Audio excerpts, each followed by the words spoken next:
Here we go. Oh, good morning, everybody.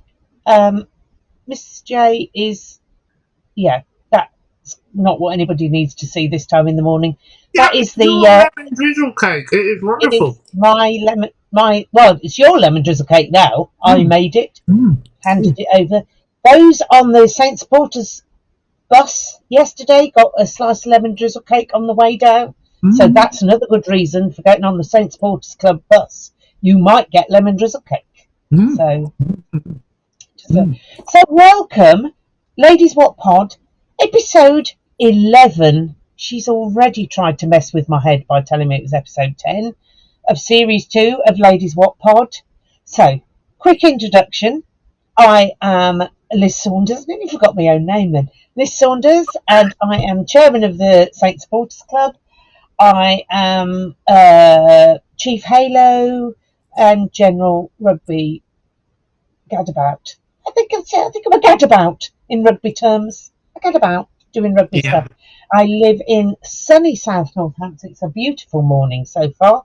Might cloud over, it might rain, it might do something else. Who knows with the weather these days? And that is me. And you are? I am Claire Jones. Lovely lemon drizzle, by the way. Lovely. I am one of the team of photographers at the Saints and Bedford and Loughborough Lightning, and I normally wear a red hat, and I live in an equally sunny edge of the Fens in Cambridgeshire. It's glorious, isn't it? Lovely. And the wind's died down, which is very good. It's been a busy weekend again. Well, let's start with news that woke up to, well, it's a bit later than that, even for me, on Saturday morning, that had both of us absolutely whooping in delight, and that was that the club has put to bed any speculation of our Finley going anywhere else, because he has signed. Finn's in. He's signed for Saints. That was brilliant news. And brilliant piece of social media from Tom and the social media team, with the bit about him signing, and then follow-up bits about how much the club means to him and why he's staying, etc. And shirt sales are anticipated to go through the roof, because everybody wants a shirt like Finn with cinch on the front. Yes, as Tom Carr said, the club spends its time with people saying, "Can you take that advertising off the shirt?" Yeah. And now they've had a load of people saying, "Oh, but the shirt I can see on the website doesn't have cinch on it. Could you add it for me, please?" There ain't no pleasing. I'm sure Will is ironing them on. I'm sure. Even as we speak, he's there with his ironing board. There he is. He's disappeared in a cloud of steam. But more about ironing on things in an interview later on. Oh, wasn't that interesting? On letters. What a wonderful guest. So it's our first guest of this season. No, it's our second guest of this season. No, it's our first. Who is it? Oh, I don't know. Oh, really? I should have got out. Anyway, we have a guest. We have a guest, but what a guest! Oh. What a guest! Yeah. I'll tell you, you hear things on this pod that you don't hear on any other rugby pod. I can guarantee that. Yeah. And you will see later on when our guest is revealed. And talking of revealing, the Finn deal, you see, it coincides with another announcement about Radders.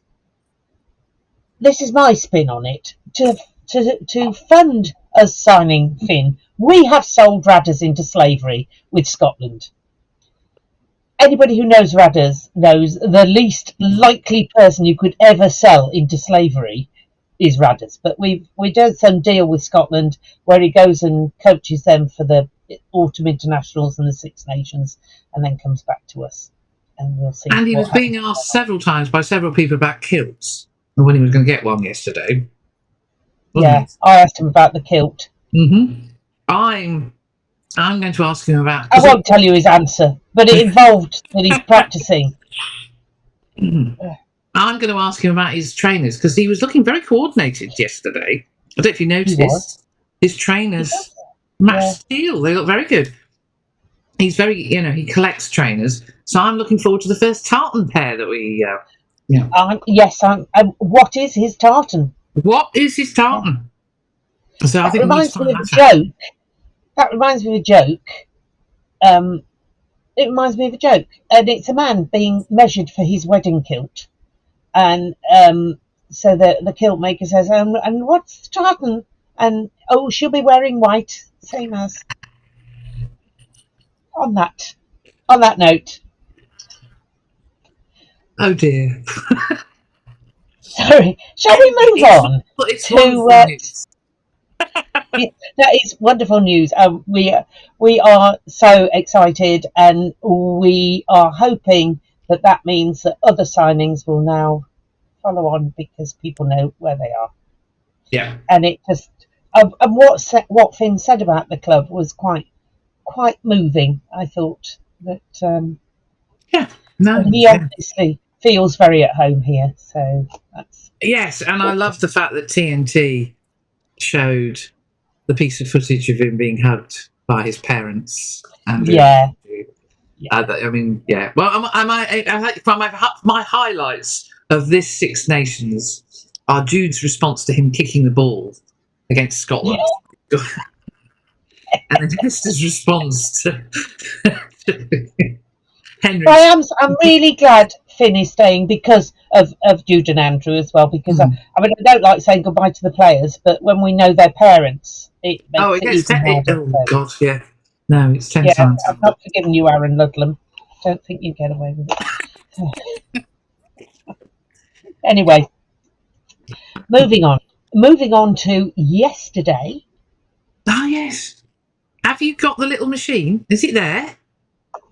I think it's broke. You broke the little machine. It was so stressed. You broke your watch. My watch was saying, "What are you doing? Stop it!" Heart rate. I dared look at one point, and it was ridiculous. So we travelled down to Kingsholm. More in hope than expectation. I felt, for me certainly, because I just feel actually, if I travel like that, it's much easier. So travelled down to Kingsholm, where they were unbeaten for 51 weeks. Yes. And we don't have a good record there, apparently. No, George Hendy's mum, Laura, she'd looked at the stats. It wasn't good. We've seen some shockers. However, we have. However, it was what it was, and we fielded as strong a side as we could with 19 players missing. 19. It's just getting ridiculous. It was bad enough when it was the first 15 missing. Now we've got a whole 23 almost out. It's just crazy.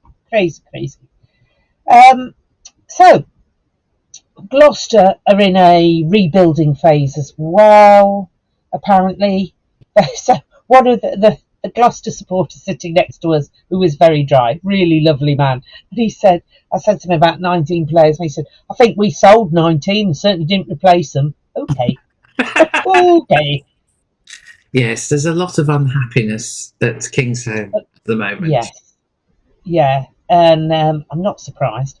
I have to say, starting with the supporters before we get onto the game, all the Gloucester supporters I met were absolutely delightful. I wasn't in the shed. However, they were just sort of with us on the, well, who knows what will happen. Anything could happen today, and they were really good. And I was going to say, they were still, they could have been horrible to us because we won in the last minute. I don't think that's a spoiler. We won at the end, but they were gracious and lovely. So I met somebody, and Simon Robbins, our good friend Simon Robbins, and I had a chat with him a long time. Gloucester Sports, who helped me with my bib. I was trying to do it got caught up. It did ridiculous things. It got caught up in my hood and whatnot. And after 2 or 3 minutes of me making a mess of it, this lovely gentleman offered to rescue me and did. But he He was lovely, and he likewise was intrigued what was going to happen in the game. But absolutely lovely. Had a great conversation about what's going on generally. As I say, everybody I met was great. However, some of the rules at Kingsholm remain arcane. As you witnessed. Is that yours? So let's get the arcane photography rules done and dusted then before we go on to the roller coaster. So basically, we weren't allowed to sit where we've sat. They've basically got a walkway in front of the clubhouse that used to be only for media, so photographers, film cameras, whatever. And then a few years ago, they opened it up and they put a strip of AstroTurf down. I don't know why they did that, and so we still sat there in our usual places. And then at the end of last season, they suddenly invented a rule that said you can only sit. You have to sit in effectively the same way you do at Saints in the Toblerones. The problem is they've got a tiny amount of space for the photographers and the TV cameras, because they've covered the rest of it in advertising. Now, the advertising can only be seen by people stood on the terrace behind us. It is the most pointless advertising you'll ever see. So it's basically wrecked what chance. So I ended up sat in a corner. As it turned out, it wasn't too bad, but yeah, not great. But it's not your usual. Oh yes, it was your usual corner. Yeah, it was your usual. Yeah. Yes, as it turned out, I was planning to sit on the other side where you and I met, because the local photographers all put their towels down, I then moved to the opposite side, which actually ended up being the right corner to be in, because certainly in the first half, and for Dave Rogers in the second half, because he stayed put. It turned out to be the corner where it all happened. The shot you're all seeing of Hutch's tackle is Dave Rogers. He'll be pleased he got that. Oh, yes, he'll be very pleased. Was he less grumpy? I didn't see him yesterday. Was he less grumpy? Is he sort of getting back to his normal self? I don't know what his grumpiness is. Because now we could we're not. Let's do it at the end. Actually, there's a subject. Okay. We do need to talk about. We were talking about last week about the new rules that PRL and Co want to bring. About where the bib. Well, I'm kind of understanding why. I'll just say it. Trophy lift for the box winning the championship at Allianz Stadium on Saturday. Massed ranks the world's photographers there, including young Dave, and they lift the trophy, and the lady that does the social media for the box stood in front with her iPhone, blocked the TV, blocked. Oh, no. That's why you haven't seen any trophy lift photos, because there aren't any. Okay, right. Anyway, so moving on to Sunday. Let's go. So Kingsholm is a tough place to work. It's some of the stewards are absolute delight. The lady that sits near the technical area is wonderful. Some of them... Oh, she's very friendly and lovely, yeah. She's very friendly and lovely. As is the other guys who managed the tunnel. They're absolute superstars. They were the same guys that were there when we watched the under-18s. So they're lovely, but there are one or two who are less than friendly, shall we say. Anyway, sorry. Digress. That's all right. So, conditions were very, very windy. Blustery windy. Yeah, it was not as windy. Yeah, you could. Not just windy as Saturday when we were at Bedford, but at least that was blowing in one direction. This was going bluster. I'm going to blow, then I'm going to drop. Then I'm going to blow that way, and then I'm going to drop. It was all over the shop. Yeah. All over the shop. Which makes you wonder why both sides persisted in box kicking, although some of the looks on their faces were... Whoa! Well, the only person who seemed to... there were actually two people consistently who dealt with it. It was Anthony Bello, who was like, OK, if you don't want to take the ball, I'll have it. And Mr. Cole seemed to have a bit of fun as well. Did. Often there, go, whoop, here we are. It's come to me. So I didn't quite understand that. And there was one occasion when young Tone was seen to lose his temper a bit. Yeah. So presumably, when young Tone loses his temper, he says, "Pardon my French."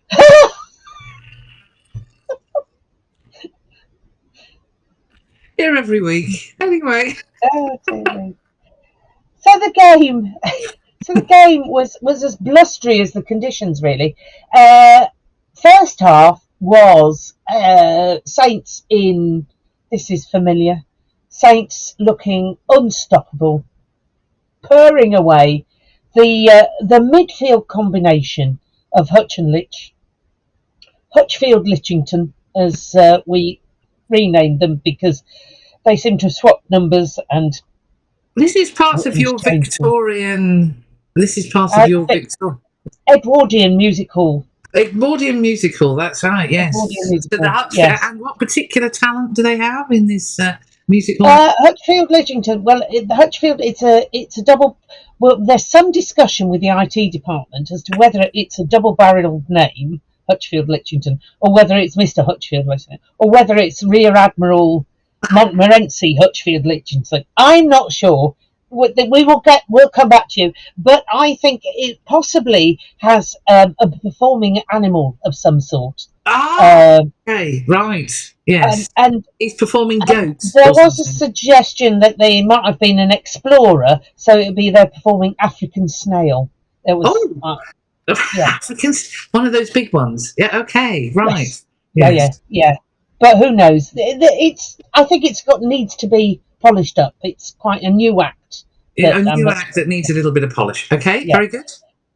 So, unlike Hutch and Litch on the pitch, that rhymes.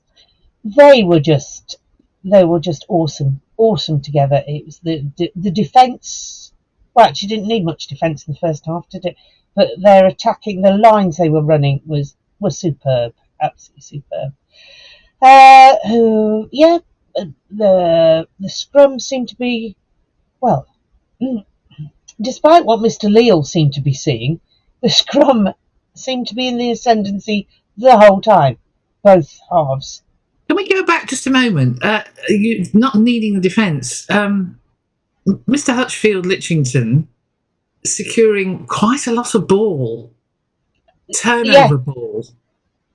There was we were just all over them like a rash.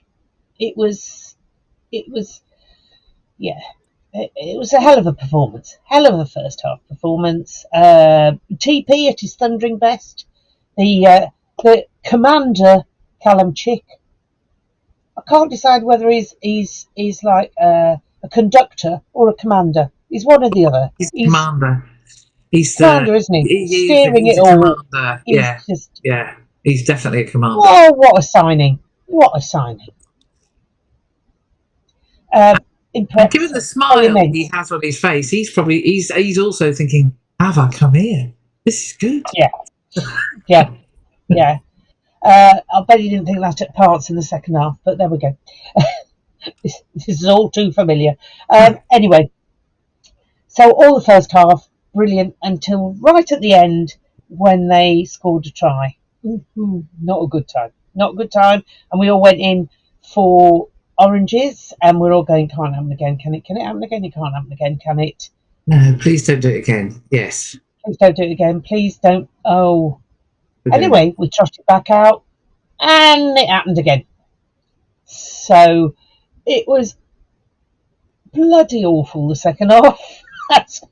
It was just like, oh my God, what, just what was happening? We were deemed to be offside 9 million times in a half. They were never offside. Really? Well, not until the very end. Yes. His arm had clearly got tired. It was... I don't know. I mean, the reffing display, because in the first half, The in at the sides they got away with, and In at the side's dead. As I said, Manny last week, it's yeah, killing the game. It really is killing the game, and they need to go back to it because otherwise, what is the blooming point? High tackles completely ignored, but suddenly, a millimetre offside allegedly, and you were yellow carded. I mean, it was just the naughty step was a revolving door in the second half for Saints. So to actually, that makes the win even more impressive, because I think at one point, briefly, we were possibly down to 12. Well, yes, TP was coming back on as Tom Lockett was departing. Yeah, and we had our replacement prop. Cleopas was injured, which was really sad to see, and he had some heavy engineering on his leg, which I hope it was precautionary and isn't going to be as bad as it looked, but it didn't look good. I blame that bloody awful fake pitch. Anyway, so we then had to go to uncontested scrums through injury, which meant we had to lose a player. Thanks a bunch, Wasps, is all I can say for that ridiculous rule. Yeah. I think that needs to be rescinded now, because unless if it's a head injury, then you don't. Then you don't. Yeah, you don't. Yeah. It's what you will. I think it's not only Wasps, it's also the bots. So, unfortunately, Yeah, but it certainly was Wasps, wasn't it? Used to play that one. It happened in the first place. But I think the issue now is the bots. So it was all going horrible, and it was even worse than last week, because they'd come from behind to actually be ahead, and it was 31-34. No, 31. Oh, I don't know. I've lost track now. 35-34. That was it. 35-30. Oh dear God! I'm traumatized. I was thinking, oh God, we've got to do another therapy pod. I can't do another therapy pod. I'm just gonna hang it out and go. No, I'm struggling myself. Anyway, so they were ahead. They got the noses ahead, and then up steps Tone. So we get a penalty, and what we're going to do? It was quite far out. The IT department, and it wasn't in front of the post. It was quite close to the shed. Quite close to the shed. The IT department were not convinced it was the right idea. I was just thinking, well, whatever. Perhaps he's going to rebound it off the posts into the arms of Hutchfield Litchington, who will scamper across. I don't know. Who knows what I did? I was beyond caring at that point. And the shed was that was the funny thing. The shed was giving him grief. Are you Milo in disguise? Is claimed to be one of the shouts. I didn't hear that. What I did hear was a lot of shouting and a lot of what I can describe as really quite rubbish barracking. Because if you think about where Tone comes from, pathetic. The pathetic top on the French jeering, whistles, jeering. Sunday afternoon at Stade Ernst Wallon, the two Lausanne would have been giving it loads. Oh, absolutely, absolutely. Tone's like, so it was, very much that. Oh, don't throw me into that briar patch vibes as he's looking at them. Yeah, crack on. This is good. I hate silence. And up he stepped and stuffed it over. Yeah, and then it was a case of hanging on for grim death. So props to the prop, our Italian prop, who decided it's a one-man wrecking ball. Him and Robbie just decided to truck the ball up. So Danilo bless your cottons. He was just in there doing what he needed to do right at the end, and he did it brilliantly. And Johnny Vyman, well done, well controlled, because he would have been under enormous pressure, and they just looked after the ball. And he listened to his forwards They kept changing the direction of the pick and drive, and it was just, they did so well. It was 3 minutes just about, wasn't it? They hung on. It was. Yeah. Yes. I'm And being told off by the fourth official. You were being told off? Why? For Because I breathing? sat in the wrong place. So I moved 8 feet to my right, and I was in the right place.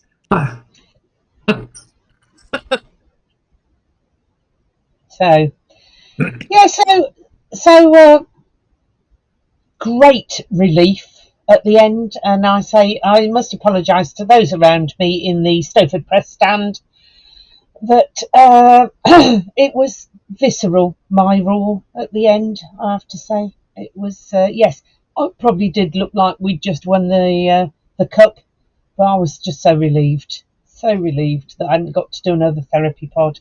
And it was well played. You know, they showed an awful lot of guts to hang in there, and huge. The character they showed in those last 5-10 minutes to still be there within touching distance anyway, so that the penalty was enough, was incredible. They had to put up with ridiculous refereeing.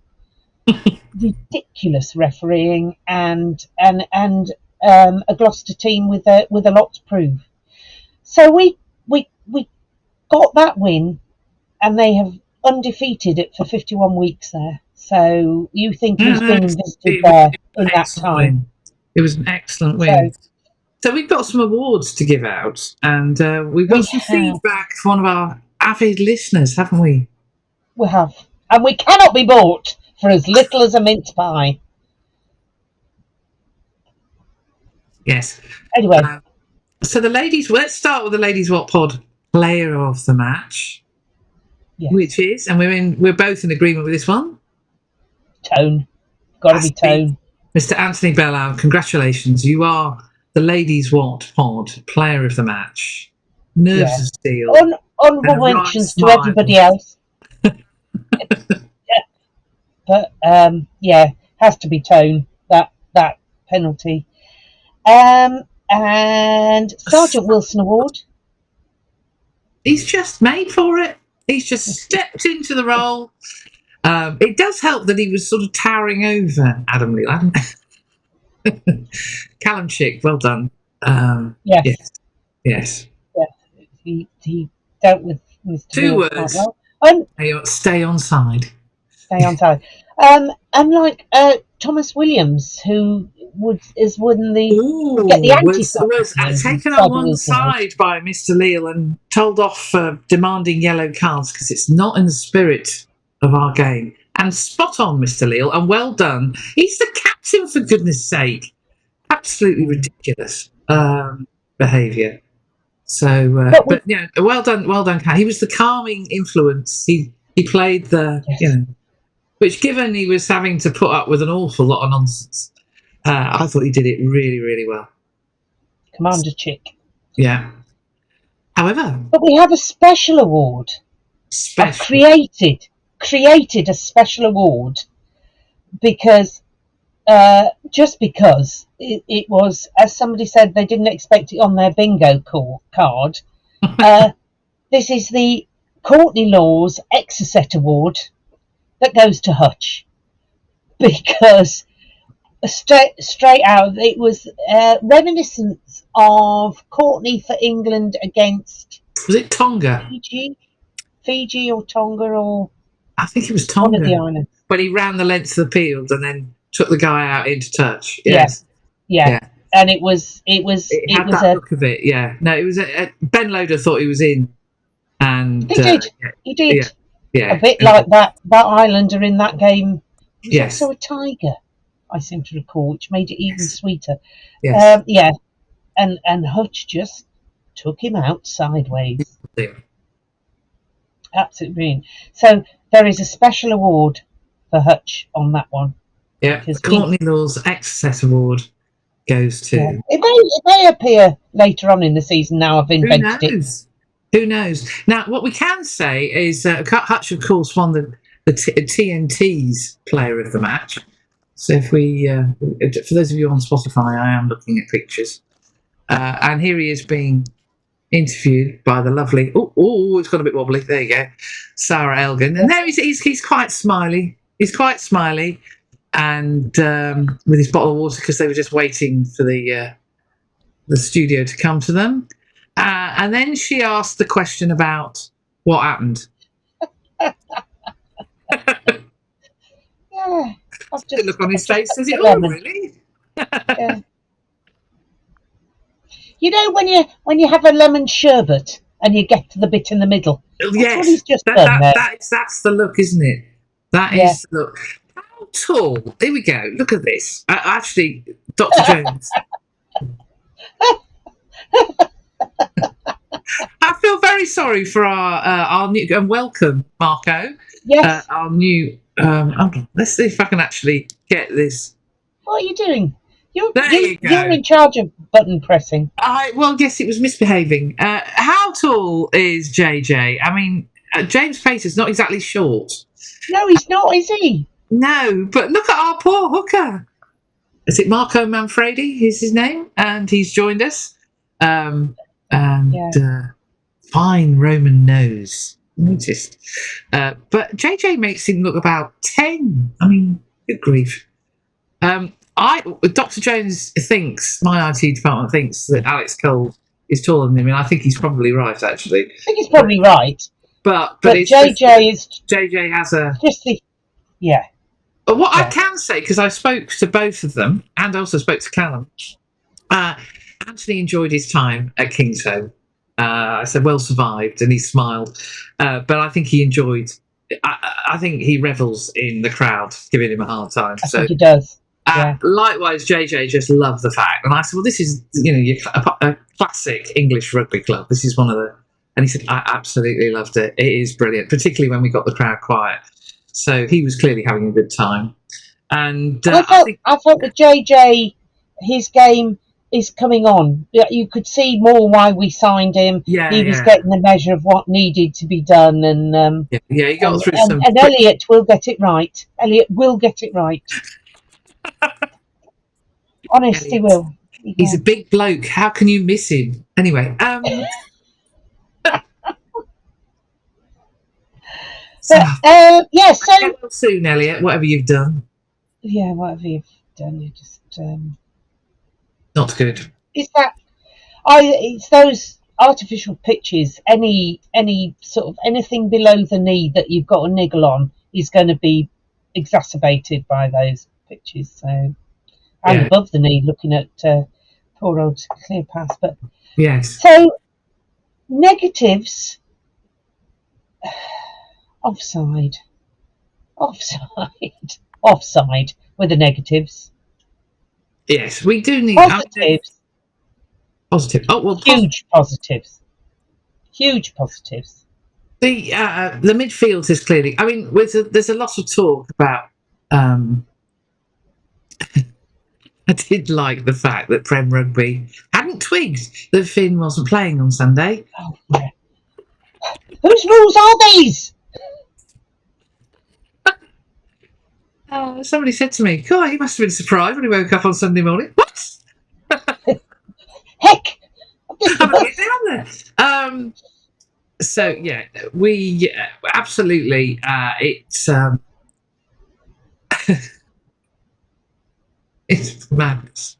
I've lost my thread now. But midfield, you could see actually the partnership between Archie and Tone. So we've got partnerships growing again. We've got the Hutchfield Litchington, or whatever we're calling him, the rear admiral. Litchington. Yes, that's working beautifully. Eduardo just seems more and more settled, and when he sidesteps. Oh! Didn't he make them look foolish? Yes. And even in commentary, they said he's 19. Everyone. Yeah. We're going to see a lot more of him. The story of how he came to the Gardens we heard from Charlie Reid this week, and it's enchanting. Absolutely enchanting. What unbelievable, and the confidence he has is just extraordinary. Reminds us of somebody else. Anyway, I can't think who that is. I think, as you say, JJ and Alex Coles in the engine room is looking very good. We're actually blessed with loads of front rowers who are doing really well. If we can keep them fit, we just keep breaking them. I mean, poor old Douse, and the players concerned, one has come back, Robbie. Yeah. Oh, he was lovely to see him bouncing about. Have you missed me? Back! I'm here. Back! Come on! Who's in trouble? After a fantastic turnout for Bedford, it was great to see Robbie back in. Well, I was going to say the green, black and gold, but he was in gold. It's not yellow, everybody. It's gold. And he clearly absolutely delighted. And actually, I had just thinking about it being gold, though. Did the referee think, had we put too much yellow in his head? Was it our own fault? Well, here we go. Here are the team. It's doing something very weird. Here are the team. Ladies and gentlemen, it's a photograph. Here are the teams that Robbie wants to say thank you to, because they're the guys that got him back, and you can tell, they were absolutely chuffed. And they were supporting him when they were at Bedford when he made his comeback the other week. So yeah, he was one happy bunny, and he's another one that looks good. The ginger looks good with the gold, doesn't it? It does. Yeah, it does. Yeah. See, I didn't think it would suit me. Yeah, I think it looks good. I think, unlike, look, here he is, getting a mention in dispatches by Douse. Oh, bless him. Cleopas. Well done, Cleopas, for making your debut, but come back soon.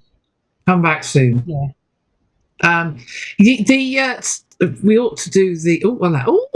That sounds quite clever, isn't it? I don't know how I did that. What did you do there? We ought to mention in dispatches who did the Shoe Army song, and of course, here we go. It had to be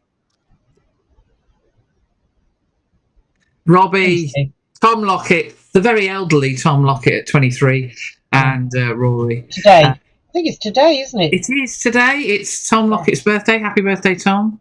But I think it's funny that we regard somebody at 23 as one of the senior elder statesmen in the squad. As you can see, he was not, he wasn't hanging back. Yeah. Excellent. Yes. So, on the subject of birthdays, I believe it's young Mr. Hendy's birthday later this week as well. Indeed. 23. Yes. Yeah. Actually, we ought to shout out to George's dad, Rob, who would, I think, a marathon weekend for him with a rugby club dinner, a cricket club dinner, and still holding a Guinness at Kingsholm yesterday. I mean, that is impressive. A legendary performance of keeping going. Yeah. And hats off, on Friday night, they drank the club dry. Yes. And I think Shipson on Star, the former club of the Ginger Ninja. Yeah, and they drank the... I don't think George did, but Rob made sure that the family's honour was held up. So well done. Yeah, and then to go out again on Saturday night at the cricket club. I think that's poor sporting planning, if I may say so.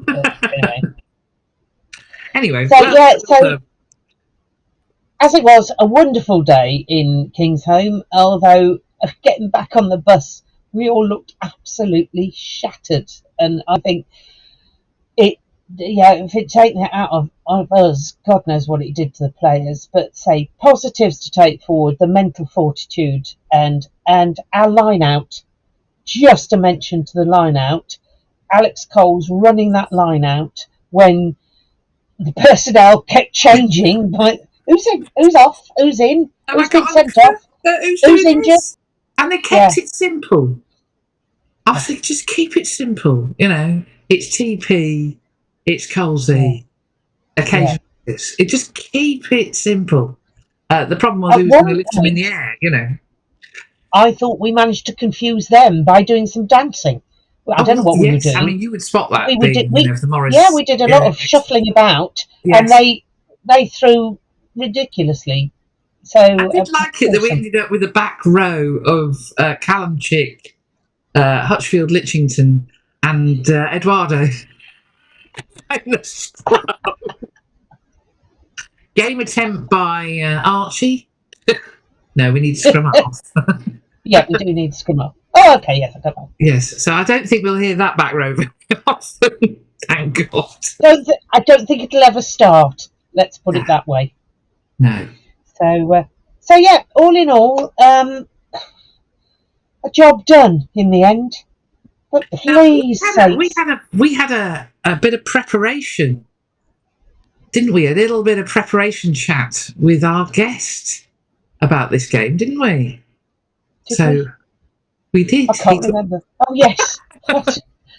So after training last week, we spoke to our guest because we've been really keen to talk to him, and it is, of course, the wonderful Kevin Buckby, Kev the Kitman. Yeah. And we realised that we haven't brought enough sheep news. No, sheep news has been very low. Very low. So, Kev, we did decide to go for a bumper edition at the Garden, sat in the very posh seats, which have been rebuilt. And Kev told us, so when you walk past the seats, ladies and gentlemen, by the Tunnel Club's seats, so where the Saints, the Tunnel Club people sit and the Saints bench sit, have a look at them, because Kev told us they can space them out differently. Yeah. So if you've got somebody who's slightly larger, if you're sat next to a JJ, you can make it slightly, bigger. Yeah. Before the next seat. It's very clever. So we were sat in those seats, and we decided that we needed sheep news, but also we needed insight into the trials and tribulations associated with shirts. And there've been a lot this season. So we've got actually interesting news about PRL's fun with black lettering. Did you notice? We'll come back to that afterwards. Did you notice what didn't happen, Liz, yesterday? Yes, I did. Well, I didn't notice at the time, but I just noticed. Numbers and Kev working closely with PRL, because he is the expert when it comes to these things. So, ladies and gentlemen, Mr. Kevin Buckby tells all. That's fine. Anyway, thank you for coming on the pod. That's quite all right. Not a problem. Thank you very much. Had to be. Yeah. And we have so many subjects to talk about. Should we start with sheep? I think we need to start with sheep, because it's a while since we've had sheep news. How are the sheep? Oh, the sheep are very well, considering we've not had some grass all summer.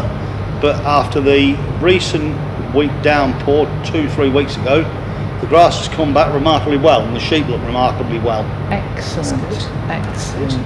Hopefully they are all in lamb. We're just on a few returns at the moment, just in case they've come round and didn't hold to first service. I like the way you call it first service. Yes. And they'll be due, for those of us who... when are they sheep's gestation is 145, 147 days. So they will be hopefully lambing from February the 1st to February the 7th, which is our... I was going to say, how does that fit in with the fixtures? Well, what happens to us has to happen is, when the fixtures first come out, I look at the week that we've got off between fixtures and work it back from there. So 147 days from February the 1st was September the 7th. Then you have to allow 12 days as well for synchronisation of heat. So we actually use progesterone. Right. Is this your sponge routine? This is the sponges, yes. Yes, okay. This is progesterone. All the ladies watching this, their eyes are watering. Impregnated sponges, which are inserted into the sheep for 12 days, and on removal, the sheep comes in season within 24 hours. Oh. So on a normal... You see, you don't get this on the good, the bad and the rugby, no, do you? No. On a normal... Oh, look east! If you were mating naturally, a ram would usually go with 40 sheep. But 40, right. usually, but because, or Does 40 he get a cigar afterwards? 40 to 50. But because he's having to serve potentially all his sheep in a 24-hour period, the maximum you put is 1 ram to 10 ewes, because everything happens in a day, then he's finished for the year. So very, not very good for him. Everything happens in one day a year. Now, you've had some ram traumas, haven't you? I've had a few unfortunate passing away or deaths this year, yes. Yeah. But we're all right now. We're all right now. We have 3 new rams, that we've purchased. Any of them troublesome? No, they're quite all right actually. They actually walk up to you and feed out of a bucket. Oh! So they're quite friendly. Now, for those of you wondering where Lis has gone, there is a bit of webbing that's annoying her, and it's me. It sounds like the bells from hell, doesn't it? It does. Yeah. So she's just feeding it back into the. It's all that. Oh, very good, Lis. Yeah. Don't do too much. You'll get a job here. There we go. We're back on. So We're back Should be away. better. We're full away we now. shouldn't have the bells from hell now. No. Yeah. So that's Yes, so we have, as I say, we have 3 new rams Yeah. that they all actually get named on the year that they're born. So they were all born in 2024. So Yeah. we have Silson Jaws, Toulouse Jalapeno, and the other one actually hasn't got a name. So he's just called Silson, and his number's 1557. Does he respond to 1557? He usually runs the other way. He's the troublesome one. He's the one Oh, that runs gonna say- that's because you didn't give him a name. sheep you see. with no name has to be Clint, doesn't it? away. He could be, yeah. Yeah. Just on the farm, obviously. Yeah. Not his proper name, but yeah. Well, I do actually have one whose proper name is the Flying Squad, but he's known as Sweeney. Of course it is. He's known as the Sweeney, yes. So if all your ewes are in lamb, how many ewes you got now? 54 in lamb at the moment, hopefully. I'm feeling quite hungry. So 54 would probably come to, you would say, 85 to 90 lambs to be born. Wow. That's yes. Yes. So Busy time. it's just as well you've organised it around the Yeah, fixtures. it is really. I mean, last year we had a bit of a rarity. We had one ewe, first time lammer, had 4 lambs, Oh, ouch. and she lambed them all on her own. Oh, that's a heart. Yeah. No interventions, so that was good. And she in lamb again? She's hopefully in lamb again, yes. Right, Yeah. okay. Well, this is good. Yeah. This is good. Now, we've started the season and we've now played in, I'm going to change subjects entirely. We've played in the home shirt and the away shirt, and we've had the new warm-up shirt, and we've had a new black thing with grey sleeves that I noticed. A black contact top, Yeah. shell-proof top, yeah. Yeah. So you've had a lot of kit to deal with, she said, to stay in the office. Yes, I've had all the training kit to do, because the training kit has to have all the initials of the players and member staff on. Yeah.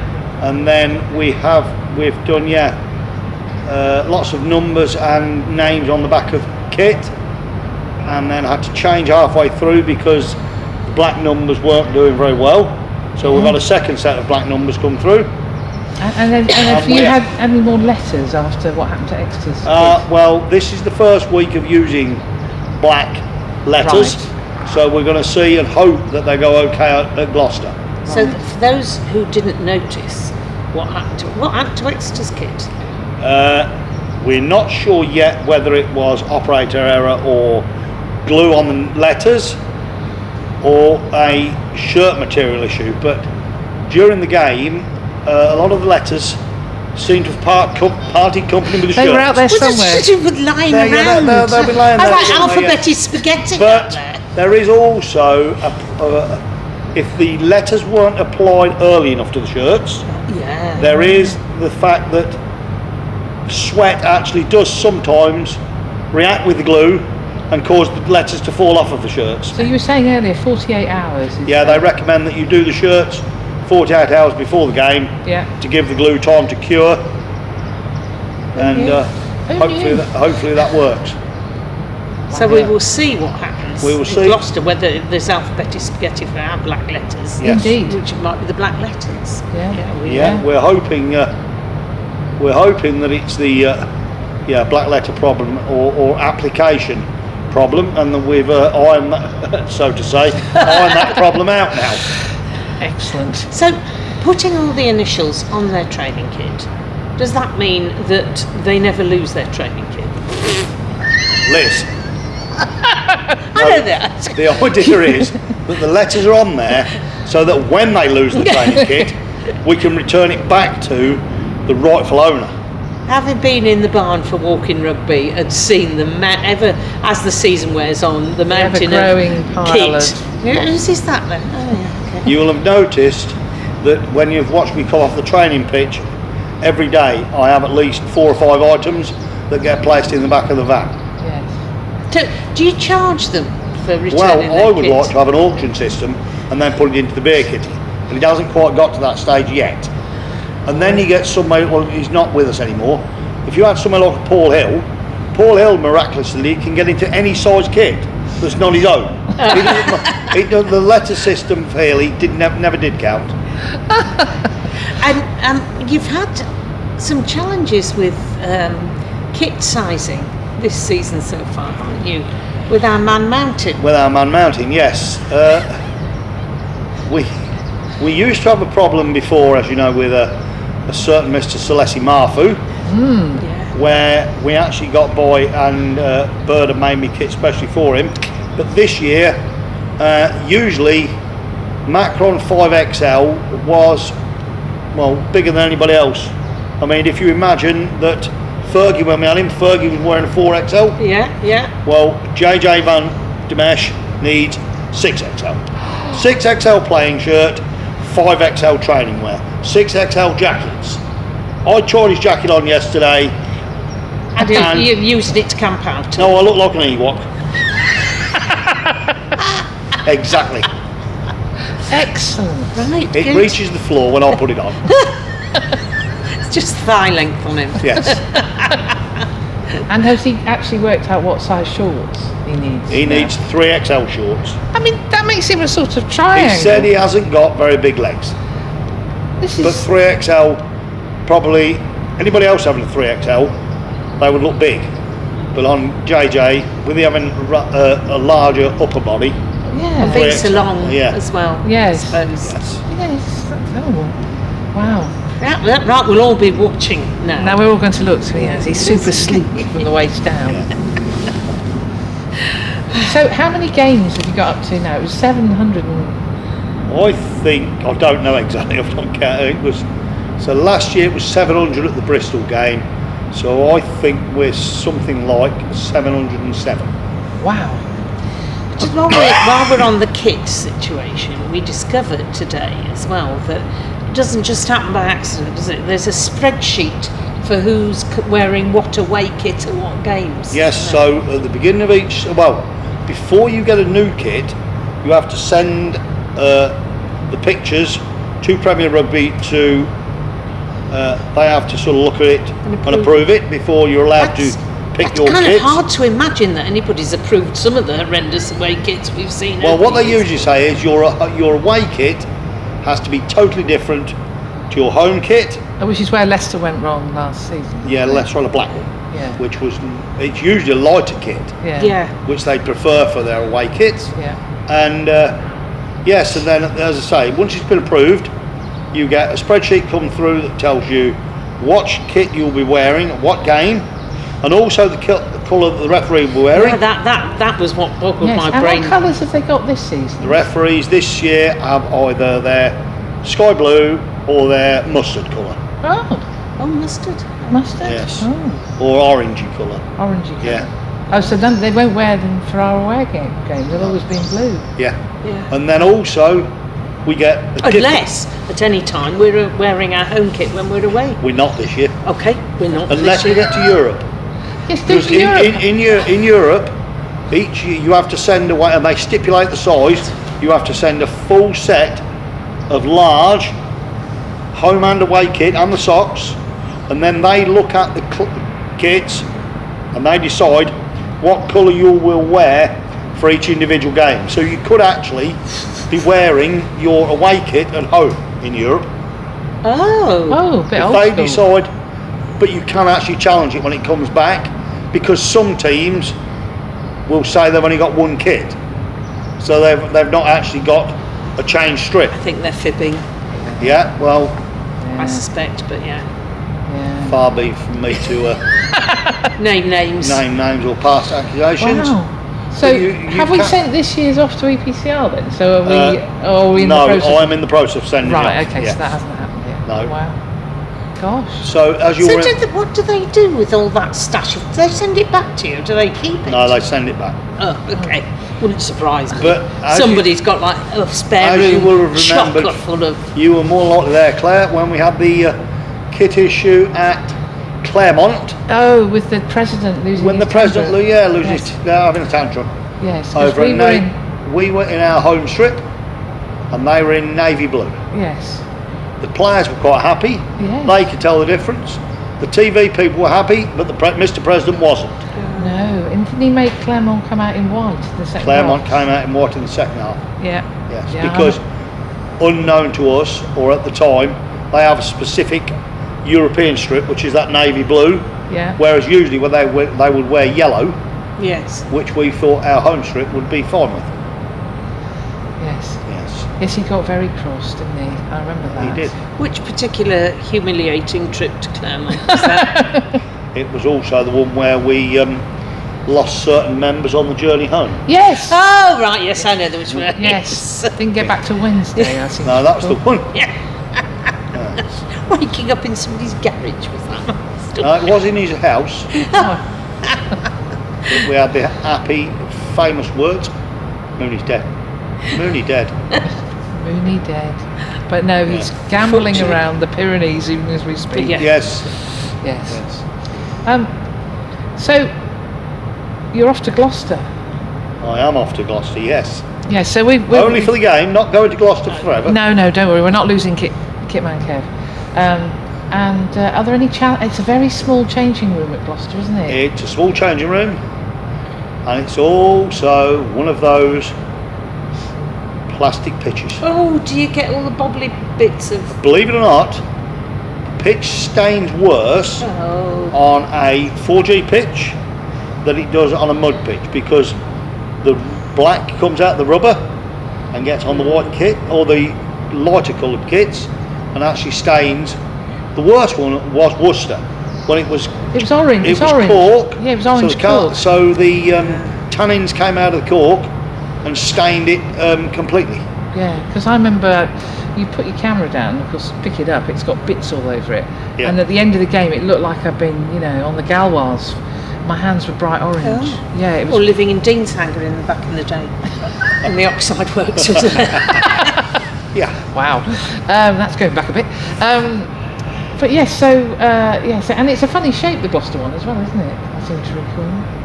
What, the pitch or the No, dressing room? The dressing room. The Yes. pitch is the same shit. Yeah. No, the all pitch is fine. The dressing room, is quite a different, Yes. in the fact that I think it works out the number 4 and the number 17 have to squash in behind 2 of the lockers, in effect. Yes. Oh, okay. It's a really weird setup, yes. Because for the under 18s, because the under 18s had performed so well, they were actually in the home dressing room, Yeah. which was, and that's enormous, Yeah. absolutely it is. enormous. So, But well, just thinking about away trips, you have to take all the kit to the away trips, don't you? So you're going to drive to Po I and shall drive to Bordeaux. Po and Bordeaux, yeah. So that'll be a lovely thing of getting all your belongings through on a carnet, seeing the Yeah. customs man both sides of the channel. Pre-Brexit, Yeah. dead easy. No, Now, yes, a list as long as your arm. it is. Unbelievably, I think on my van for those trips, there is, because for each item you take, you have to write down a description. So that's black, green and gold, Macron, black, green and gold, large rugby shirt, 6 thereof. Value, country of origin, weight, yep, so they know how much is actually coming in and out, and you have to do this for every item. For So even a plastic cone? For a white, yeah, you have to put down a stack of cones, yes. For a Watt bike or the GPS units, you have to write country of origin, value, weight, and serial number. Bloody hell. So how long And if does that take you to prepare then to go away? Yeah, it takes you 3 or 4 days to get it all in the list. Then you have to send it away. Then they send you the document back. So the document lasts for 12 months. Oh, right. So once you've done it once for going to Poe, then you Yeah. won't have to do it again. No. For Bordeaux. Right.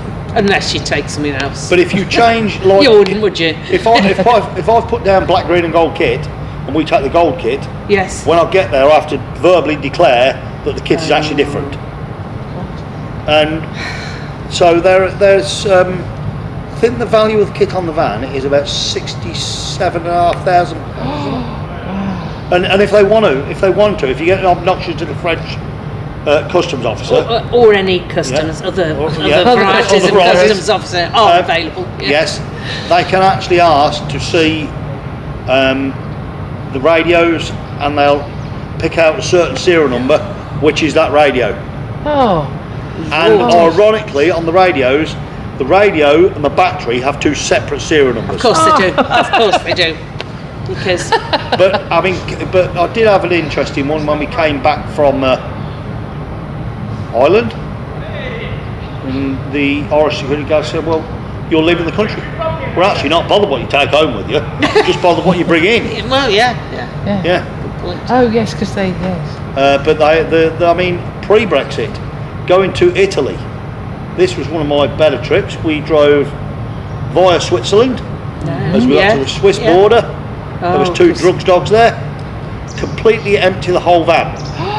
So we emptied the whole van on the side of the customs area, with the sniffer dog going round, and you can imagine what it was like, because I'd got shakers pre-packed with protein powder. Oh no. Right, yeah. And also they want to know what every drug is in the doctor's box, what it's used for. Oh my goodness me. And you not being a doctor? no, you're not being a doctor, no. And the Swiss aren't known for playing rugby, so No. Well, this was interesting because the 2 Swiss policemen that were there started asking questions about rugby, because they were genuinely interested, because, as I say, they don't know anything about rugby. Yeah. And actually they stood there and said, if it hadn't been for the 2 drugs people, we wouldn't have stopped you. And but they did help me reload the van. Oh, well, And I That's said, decent of them. I said to the Swiss policeman, I said, what's the chance of me getting stopped on the way home?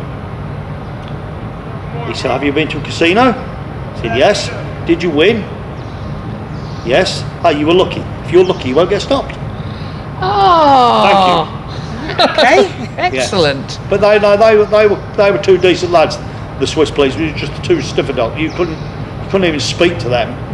What, No. the dogs? No, I I should couldn't. probably be better I off didn't know talking to the Swiss. dog. No. Well, it depends, because there could have been German speaking, Yeah. French, Yeah. Italian, depending on where you were. Yeah. Anything there, yeah. Yeah. No, but it was that was an interesting one. So, what's your favourite bit of match day? I've never asked you this. When everybody has got their kit on, so I know that everything is there and they are ready to go out and play it, and we haven't made any faux pas. Right. Because it's even down to things like studs, isn't it? There have been incidents involving studs. Yeah, well, rushing. the front row now have their own set of studs, because they want some longer, thinner ones, so they actually dig in the pitch better. Wow.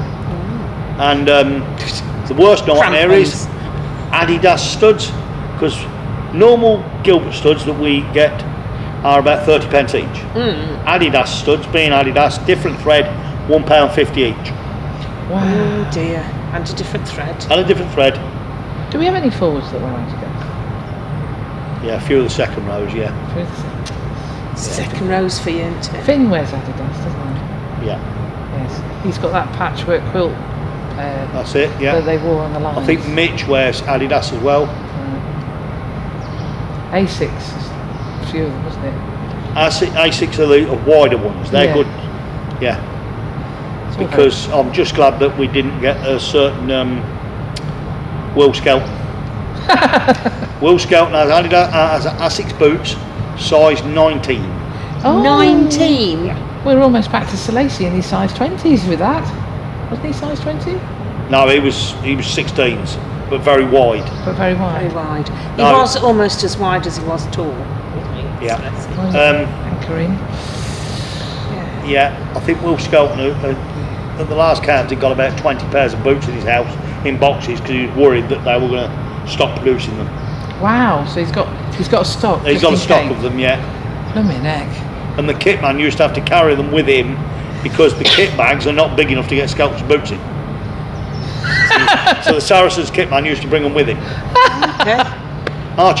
Jake Garside could have lived in them. Who's got the smallest feet?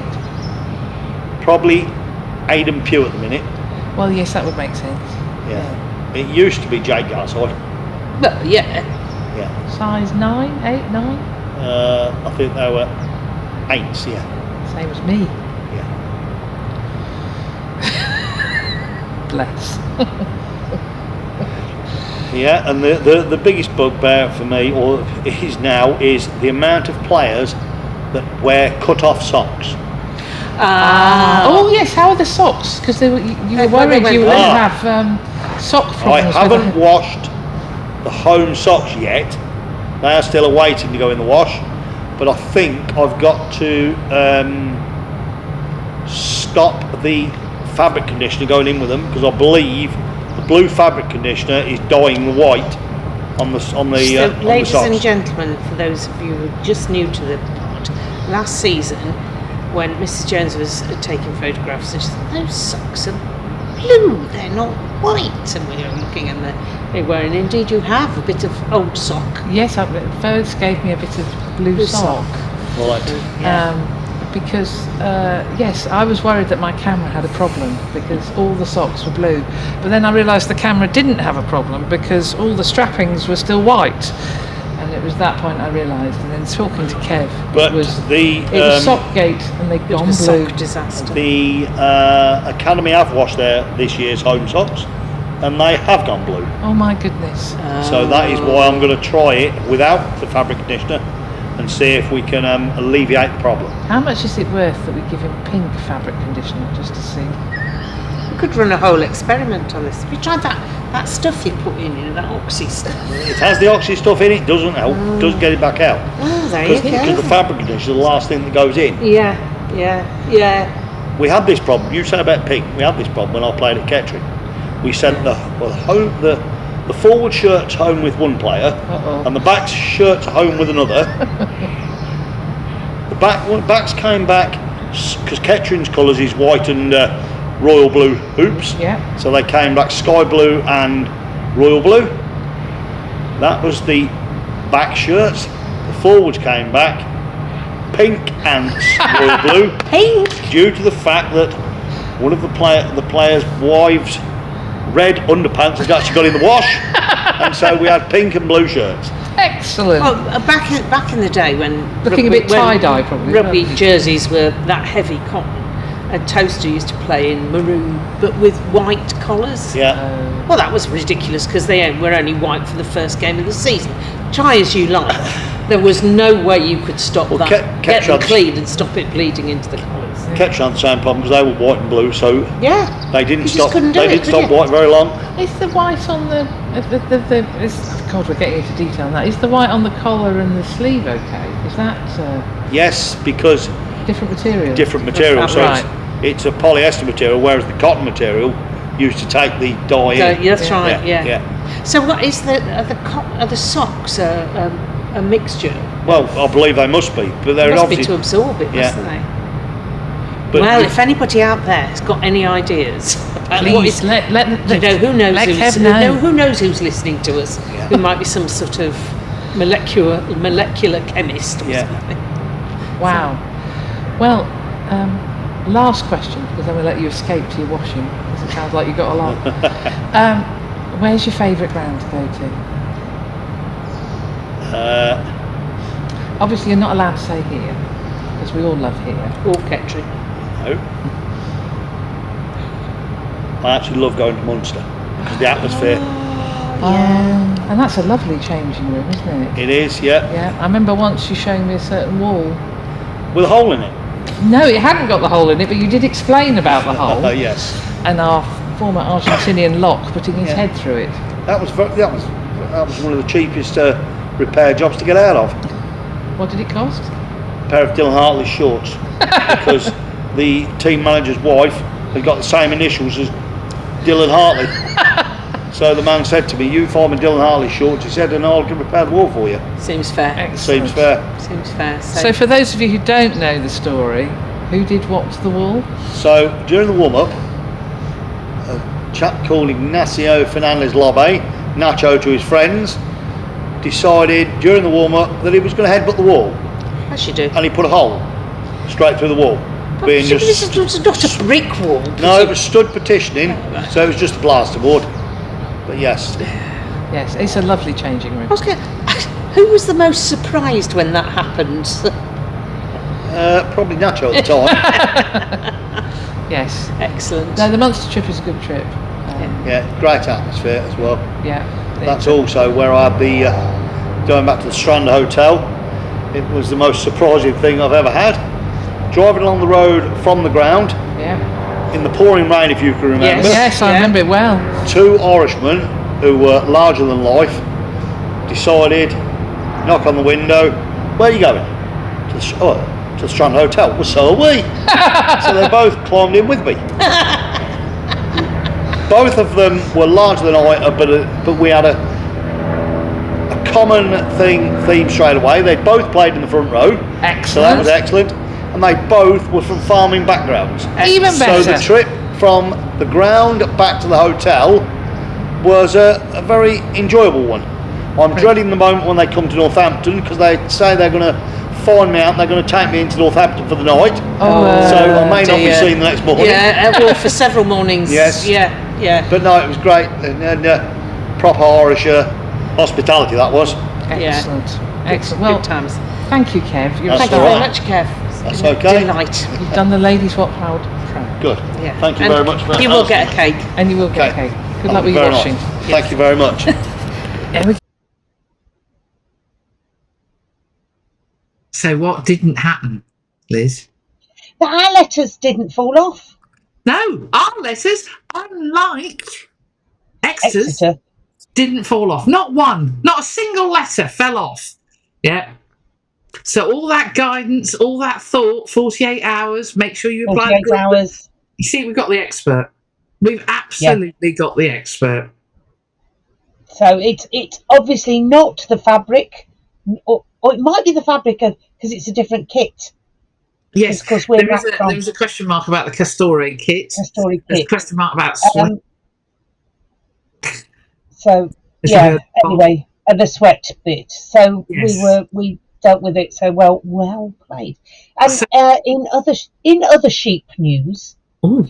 I happened to go to a thing at Silverstone School and sit in front of the people who sold the Silson Rams to Kevin. Well, there you go. I know. I love it when it all comes full circle. I love Yeah. it. Love it. Yeah. So thank you, Kev. We've been dying to do that interview for ages. And between us, we got our act together. It took us a while to find somewhere that was quiet enough to do it. Because Clarinet, the Gardens, is noisy. It's When not nobody's fountains there. in the village. It's fans at the top. And I don't mean supporters. I mean No. fans. Air So conditioning we ended up in the fans. bush seats. And they were very comfortable. Very, Yeah. very, very comfortable.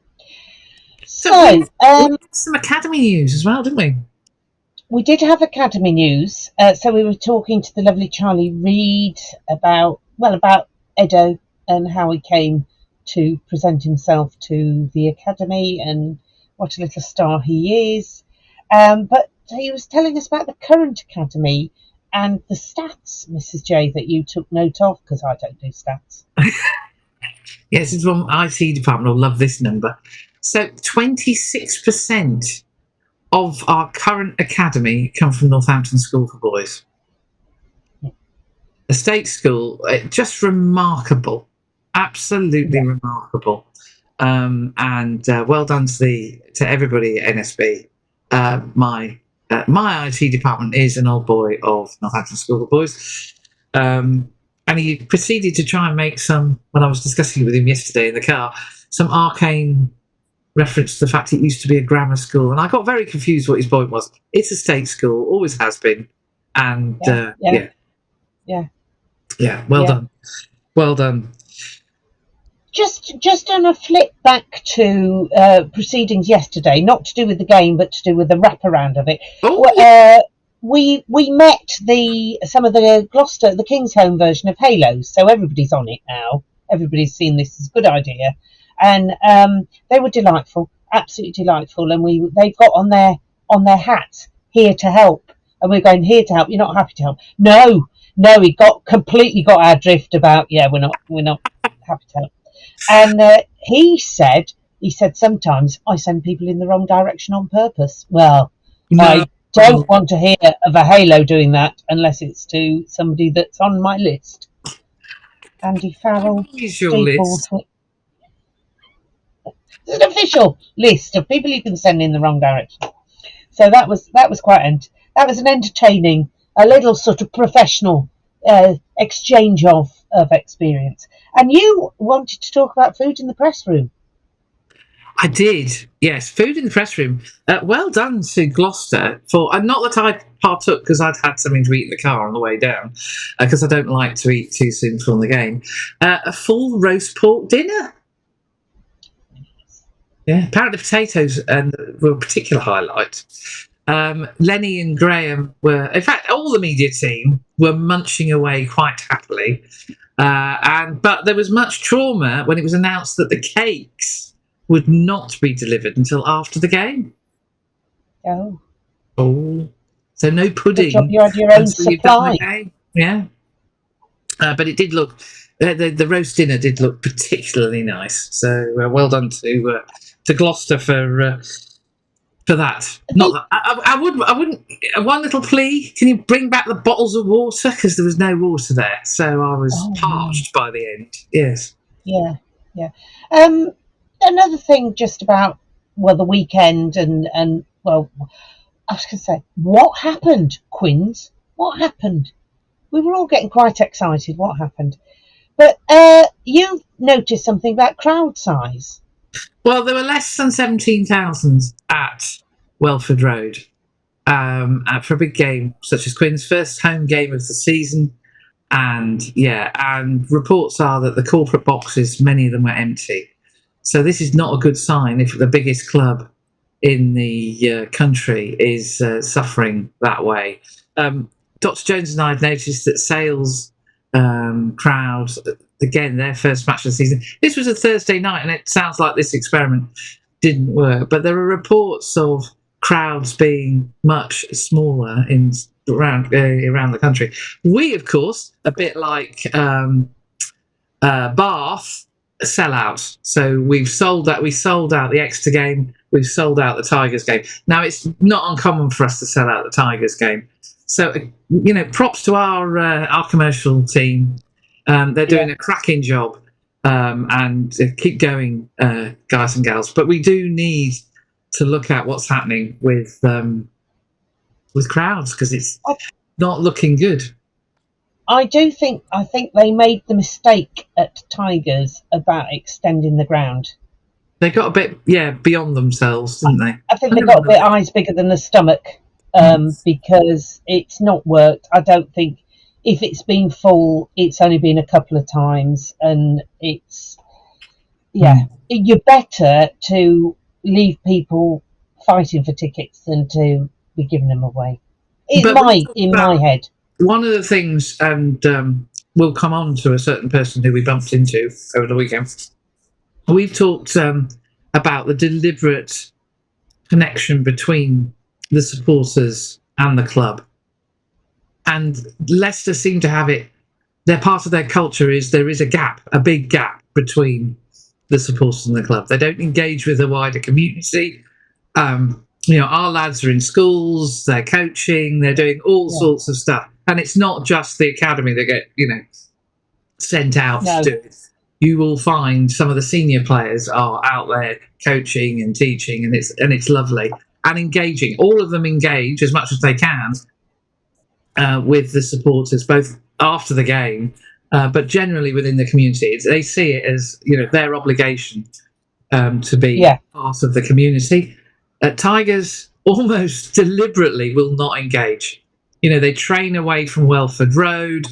They don't. So I don't get the ethic that Leicester have gone with. You only have to look at the likes of the Red Roses. They go out of their way to engage. I wondered if Jeff Parling coming in might change that to go, because they never used to be like that. But they used to have players serving in the bar and the whole thing. I mean, the ABC bar used to have a so-called. They were always in there, but it's got more and more remote. Borthwick, particularly the Borthwick era, was particularly bad for that. But I think Shaker continued it, and absolutely, and it'd be interesting to see how they go now. And so we do need things to improve. So goes out of its way to engage is of course Bedford. Moving. Oh, it's seamless, this, isn't it? It's absolutely seamless. So so because we've got a spare Saturday afternoon, and there was promise of a curry afterwards. So very good curry. Do you think they could sponsor us? Probably. So we trundled. Well, you were going there anyway. I trundled just to make up the numbers to Bedford for their first champ. That's like that's old potato and cabbage and spring onions, isn't it? Yeah, that's right. Yeah, very nice. I love champ. Anyway, so nice gravy. Bedford were hosting Ealing Trailfinders in their first champ game, and now let's be clear here. Ealing are a fully paid up professional club outfit. Yeah, they're full time, and Bedford were a mix of our academy lads. So we had Ollie Scola. Let me tell you the story of little Ollie. Oh my goodness, poor love. So our academy, some lads that like Robbie a couple of weeks ago coming back from injury. So we had 3 Saintsmen in the squad on Saturday, and they're all part time. They've all got jobs apart from the 3 Saints guys. And you could tell the difference. You could absolutely tell the difference. Men against boys. Yeah, it was men against boys. Even the 3 Saints boys will have trained, when Bedford do their training of an evening, the Saints boys will have done training. No, they don't. They will have done training the previous day. On the same day, they don't. Otherwise, they don't. They'll be crawling their way. Unless they've suddenly been summoned up, as we have. Do the same as training. Yeah, absolutely. But not on the day of Bedford training. Yeah. But so they're not, they're not released really.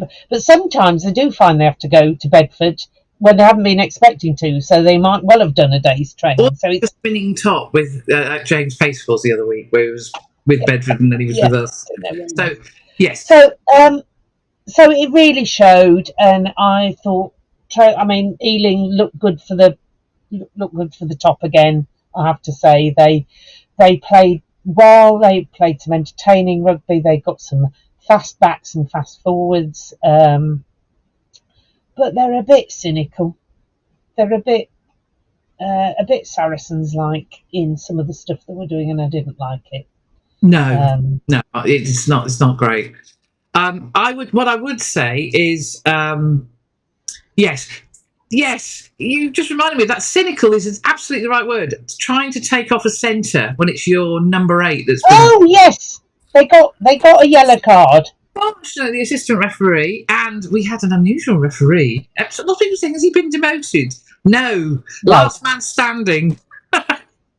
Yes, so poor Lukey Pierce, who was hoping for a weekend off at home in Devon, suddenly found he was called up to go to Bedford. He was not happy. I've never seen a referee leave the field of play at the end of a game so fast. I've never seen him. The next train home or what? But and it was very much right.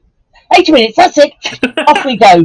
And almost in mid-play. What? Being here, I'm off now. Bye. Nice knowing you. Sprinted up the hill.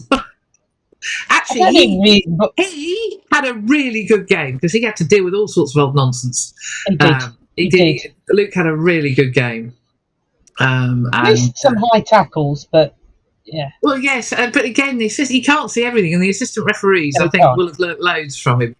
But I thought Luke did really, really well, and he was consistent. Unlike yesterday, he was absolutely consistent. Both teams got both barrels when he got fed up. You know, he dealt with both teams, I thought, very fairly. But I'd like to say well done to Bedford for keeping playing. Their heads did not go down. Such that the last play of the game was Dean Adamson scoring in the corner, as he does, and they secured them a try bonus point. So, all the scoreline looks heavily towards Ealing, I thought Bedford stuck at it.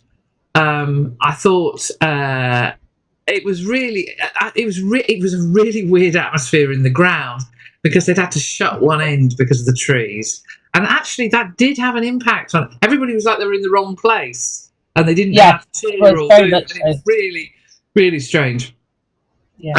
We had the dulcet tones of Chris Wearmouth on the PA. Who will find his feet, I'm sure. He's getting used to the Bedford way. Because I think he got given a detailed script. It's like, I'm supposed to be saying this. Dial it back a bit. Dial it back and sit a bit further back from the microphone. Well, yes, the microphone was misbehaving apparently. So, yes. Okay. But it was lovely to hear Chris again. But we met at the game. Well, we were there chattering away as we do before the game. It's all very relaxed at Bedford, isn't it? It was very relaxed. The IT department was looking very relaxed. Suitably tired.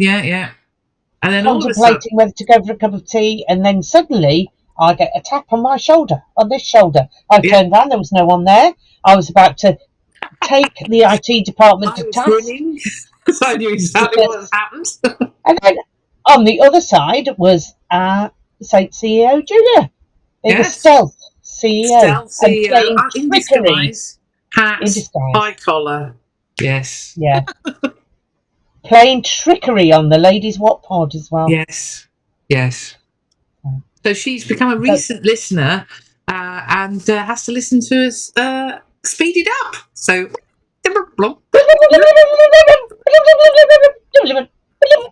there we go, especially for Julia. So she can fit it in at lunchtime. Yes, so it was good to hear. We congratulated her, obviously. She would have been heavily involved in a certain fly-off signing. So we congratulated her on that. But it's lovely to see her. And, that just shows that the Bedford relationship is, very, very... So strong on every layer. Well, I was going to say, but she was there incognito. She wasn't being faked. No, she wasn't black-handing. No. She was she was there to enjoy the rugby. Just enjoying some. Well, that went wrong then. And spotted us she was on the way to the bar. She was. Yeah. Told all her secrets there. So so Bedford. Keep going. Yeah, lost to Coventry this week, who lost at Worcester Warriors. So it's going to be having been in the lead at one point. Another one, another comeback from Worcester.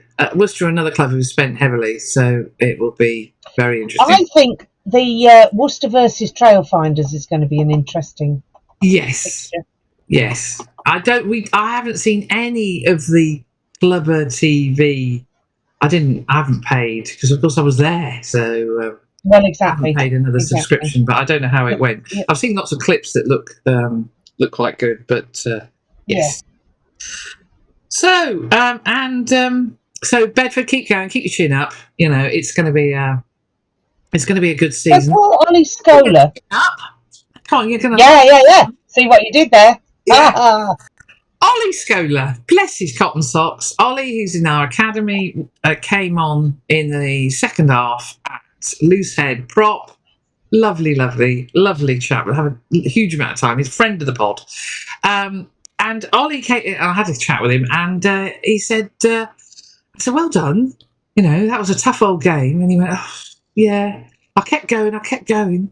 He said, but you won't believe it. I'm at Chinner next week. I went, oh, okay. They play Ealing.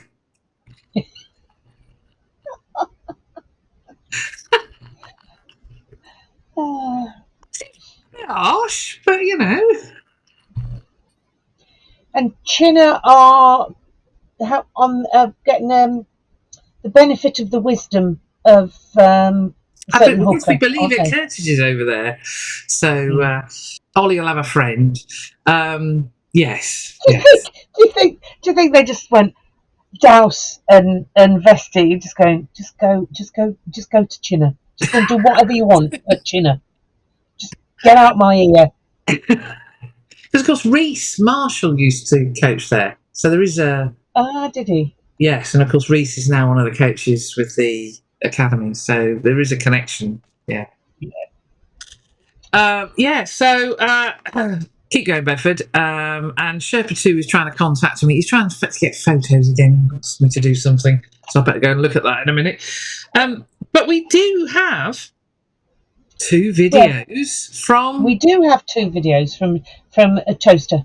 So it obviously Harry is not yet back. He's back next week.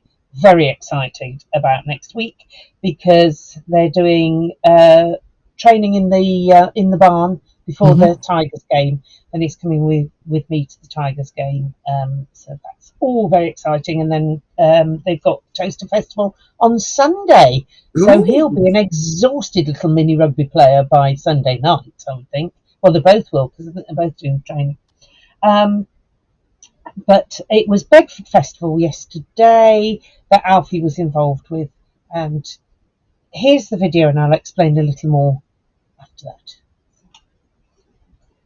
So today I was at a tournament for Alfie because I'm not back until next week to play rugby, and this is just a little report. It was 5 to 8 hours long.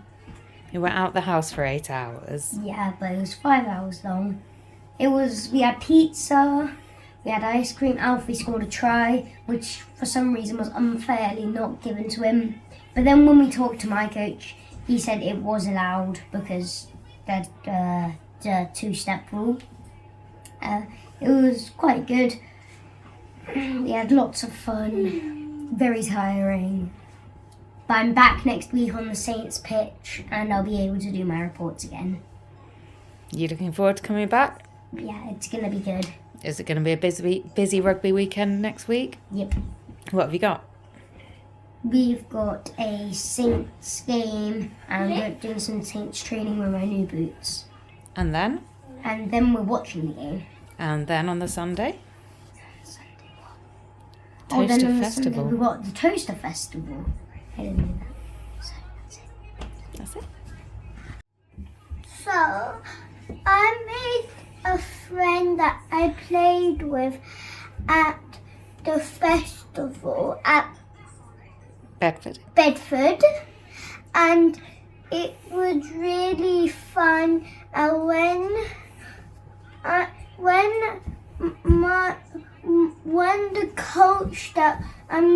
the referee said that my try wasn't allowed because he said that I dived,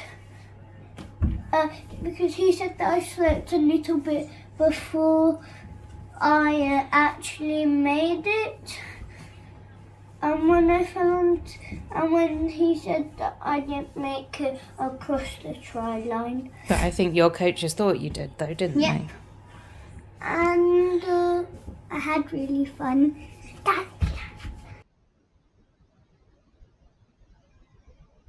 So, There we are. So, what Alfie was talking about there was he made a friend. Now, this seems a bit weird, maybe, but let me just explain what. So it was a really long. It's a long festival, is Bedford, and Harry was there as the support team and did really well, as his mother calls it, the endurance trial that was the Bedford Festival.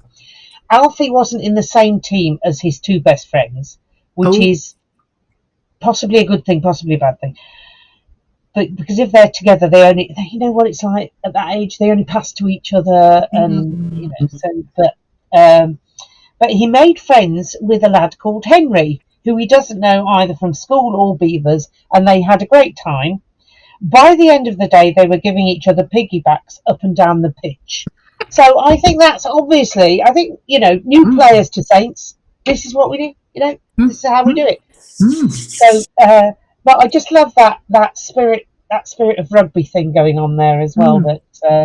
That your teammates aren't just your best mates from school. do you think Huddersfield Litchington does the same? Piggybacks up and down. Wouldn't surprise me. But it's a difficult message to get over to. Really, they're only getting it in the under 10s, under 11s. The under 11s have got it. They're your teammates. It doesn't matter if you don't know them from school or scouts or beavers, whatever. They're wearing the same kit as you. They're the same as you. Yeah.